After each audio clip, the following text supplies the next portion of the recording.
उनके पास जो जानवर थे हलाल उसको कहते हैं, बकरियां उन्होंने बेच दी, ऊँट थे वो बेच दिए। कहने लगा ऐसा है कि मैं ये जानवर 400 बकरी थी, 2 लाख रियाल बनता था। कहने लगा ऐसा है कि ये जानवर मुझे दे दो, मैं तुम्हें 3 साल के अंदर अंदर इन सब के पैसे दे दूँगा। कोई 8-10 महीने गुजरे और वो वहीं हॉस्पिटल के अंदर वो फौत हो गया। अब ज़ाहिर बात है कि उसके ऊपर कर्जा था। जिसने वो कर्जा लेना था ना, वो 2 लाख रियाल, उनके पास ये शख्स चला गया और वो इस बात पे तैयार हो गया कि इसकी कीमत जो है वो 500 रियाल फी बकरी। 5 साल के अंदर अंदर 5 बेटे उसके यहाँ पैदा हुए। अस्सलामु अलैकुम वरहमतुल्लाहि वबरकातुहू। बिस्मिल्लाह वस्सलातु वस्सलामु अला रसूलिल्लाह। मुअज़्ज़ज़ नाज़रीन इकराम, आज का किस्सा जो है ये तकरीबन 45-50 साल पुराना है। ऐसा है कि सऊदी अरब के सहरा में बादिया जिसको बोलते हैं, देहात, छोटे छोटे गांव हैं, जिस तरह हमारे पंजाब पाकिस्तान के अंदर या हिंदुस्तान के अंदर छोटे छोटे हम उनको ठट्टा बोलते हैं या उनको कहते हैं कि जी वो छोटा सा चक है।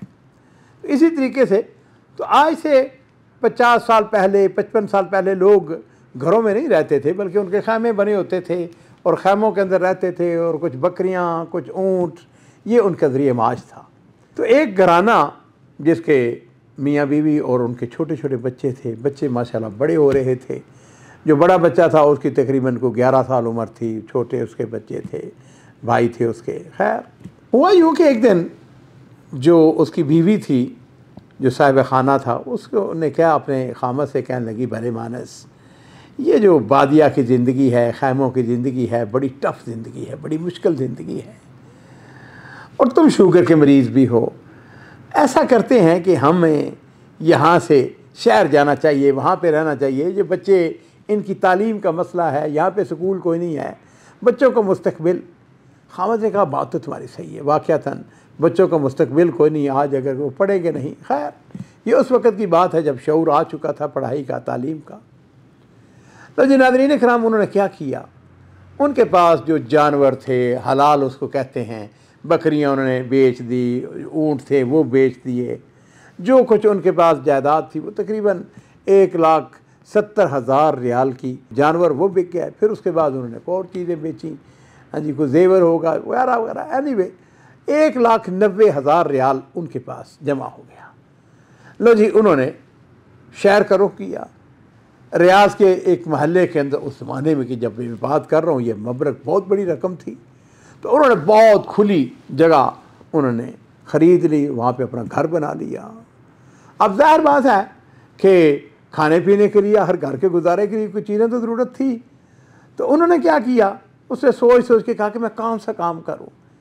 ख़ुद ही कहने लगा कि बात यह है कि मेरी सारी ज़िंदगी वो तो बकरियाँ और ऊँटों को चराने में गुजरी है और उनको पालने में, और उनकी मुझको, उसने कहा यही काम करो, पर जो छोटे लेवल पे। खैर उसने वही काम शुरू कर दिया। मंडी के अंदर जाता और जाके वो कोई 1-2 बकरियां ख़रीदता करता। घर उसका चूँकि बड़ा हो, उसका सहन था, उसके अंदर एक साइड पे उसने बड़ा बना लिया। खैर काम उसका चल रहा था। एक दिन ऐसा हुआ कि एक बहुत बड़ा ट्राला आया, उसके ऊपर बकरियां लगी हुई थी। वो गया उसके पास, उसने कहा कि पूछा, उसने कहा हाँ भाई कितने की बकरियां हैं ये, क्या इसका रेट्स क्या है। नाज़रीन इकराम, उसने कहा कि ये जो रेट है ये तो तकरीबन 500 रियाल की एक बकरी हो गई। उसने कहा अच्छा। उसने कहा पैसे, उसने कहा पैसे मेरे पास नहीं है। उसने कहा फिर पैसे नहीं है तो फिर सौदा कैसे का हुआ। क्या लगा ऐसा है कि मैं ये जानवर 400 बकरी थी, 2 लाख रियाल बनता था। कहने लगा ऐसा है कि ये जानवर मुझे दे दो, मैं तुम्हें 3 साल के अंदर अंदर इन सब के पैसे दे दूँगा। बंदा चूँकि एतबार वाला था, उसको भी ज़रूरत थी, वो बेचना चाहता था। किस्सा मुख्तसर ये है कि 2 लाख रियाल में उसने बकरियों का सौदा कर लिया। अब 400 बकरी जो है उसके लिए फिर वो डेजर्ट की बात थी।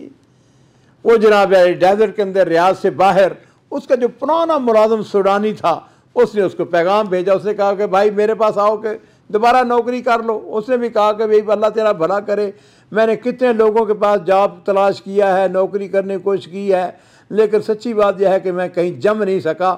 मेरा तुम्हारे साथ दिल लगा, वो भी आ गया। उसने उसके अपने जानवर संभाल लिए। अब नाज़रीन इकराम, इस शख्स की हालत ये थी कि शुगर का मरीज़ था, इसने कोई इतनी परवाह ना की। और हुआ यूँ कि डॉक्टर ने एक दिन इससे कहा कि तुम्हारी शुगर कंट्रोल नहीं है, लिहाजा हमें तुम्हारा पाँव काटना पड़ेगा। लो जी, उन्होंने उसका पाँव काट दिया। अब उसने वो स्टिक ले ली, उसके साथ असा के साथ वो उसने चलना शुरू कर दिया। फिर कुछ अरसा गुजरा तो उसको फालज हो गया। फालज की वजह से उसको हॉस्पिटल दाखिल करा दिया गया। लो जी, वक्त गुजरते देर नहीं लगती, कोई 8-10 महीने गुजरे और वो वहीं हॉस्पिटल के अंदर वो फौत हो गया। अब ज़ाहिर बात है कि उसके ऊपर कर्जा था। उसकी जो बेवा है उसको तो मालूम था कि भाई कर्जा है मेरे खामद के ऊपर। बड़ा बच्चा जो है उसकी उम्र 13, 13.5 साल, 14 साल हो गई होगी। अब जो अभी छोटा बच्चा था, इन मामलात को इतना समझता भी नहीं था। ये जो खातून है, उसने अपने जो उसके हमसाया में खातून थी उसके पास गई या वो उसके पास आई। बहरहाल उसने उससे कहा, भली मानस, मेरे खामद के ऊपर 2 लाख रियाल का कर्ज़ा है और ऐसा है कि किसी तरीके से तुम अपने खामद से कहो कि वो मेरी बकरियां जो हैं वो उनको बिकवा दे। वो बिक जाए तो मैं कम से कम उसका कर्ज़ा उतारूँ। वो कब्र के अंदर है और कर्ज़ा माफ़ नहीं होता। लो जी, उसने कहा ठीक है, अपने खामद से बात करती हूँ। अब यहाँ पर बात को आगे बढ़ाने से पहले, वाक़े को आगे बढ़ाने से पहले मैं ये अर्ज़ करना चाहूँगा कि मेरे माँ बाप कुर्बान हों, नबी करीम सल्लल्लाहु अलैहि वसल्लम ने हमसाए के बहुत ज़्यादा हकूक़ बयान किए हैं। अरबों के यहाँ एक मिसाल मशहूर है कि अलजार कब्ल दार, जो हमसाया है ना वो अपने घर से पहले आता है। और नबी अलैहिस्सलाम ने हदीस बड़ी मशहूर है, आप सब ने सुन रखी है। आपने इरशाद फरमाया कि मा ज़ाला जबरील यूसीनी बिल जार, कि जबरील अमीन मुसलसल मुझे आके जो हमसाए हैं उसके हक बयान करते रहते हैं। हत्ता ज़ननतु अन्नहु सयुवर्रिसुहु, नबी अलैहिस्सलाम ने फरमाया कि हत्ता कि मुझे इस बात का शक हुआ, इस बात का गुमान हुआ कि कहीं इन हमसायों को वरासत के अंदर शरीक न कर दिया जाए। और एक और हदीस के अंदर आता है कि मन काना युमिनु बिल्लाहि वल यौमिल आखिर फलयुहसिन इला जारिही, जो अल्लाह और क़यामत के दिन पर ईमान रखता है उसको चाहिए कि वो अपने हमसाए के साथ अच्छा सलूक करे। अहदीस बहुत सारी हैं, आयात भी बहुत सारी हैं। उस शख्स ने क्या किया, उसने कहा कि ये मेरा फ़र्ज़ बनता है कि मैं इन यतीम बच्चों की और बेवा औरत की, और वो शख्स जो कि कब्र के अंदर है, उसने कहा कि मैं बाकी बकरियों को देखूँगा। वो बकरियों को देखने के लिए चला गया डेजर्ट के अंदर। जब उसने जाके बकरियों को देखा, माशाअल्लाह, इतनी देर में उसने देखा एक गाड़ी आती है, उसमें से कुछ लोग उतरते हैं। उन्होंने चक्कर लगाना शुरू कर दिया, देखना शुरू कर दिया बकरियों को।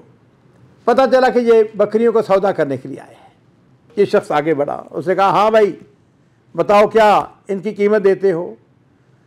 उन्होंने कहा जी बात यह है कि हम इनकी कीमत जो है वो 300 रियाल फी बकरी देते हैं। गोया वो चीज़ उसने ख़रीदी थी उससे कहीं कम।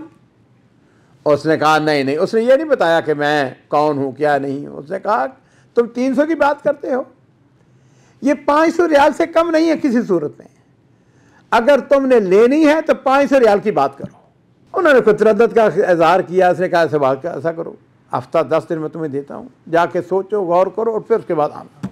इधर वो जो बेवा थी ना, उसके जब पता चला कि हमारी बकरियों की कीमत 300 रियाल फी बकरी लगी है, तो उसने कहा कि कम से कम जो भी आता है, जितने में बिकती हैं वो बेचें, और कम से कम मेरे खामद जो है वो कब्र के अंदर है, उसके ऊपर कर्जा है, वो कम से कम अदा हो।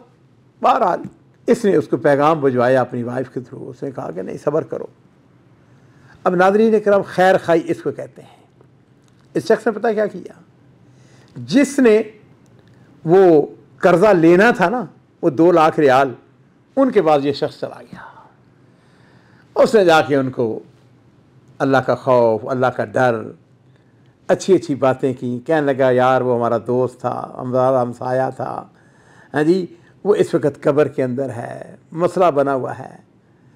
तो कोई ऐसा नहीं हो सकता कि हम कोई चीज़ छोड़ दें उसको ताकि मैं बंदोबस्त करूँगा।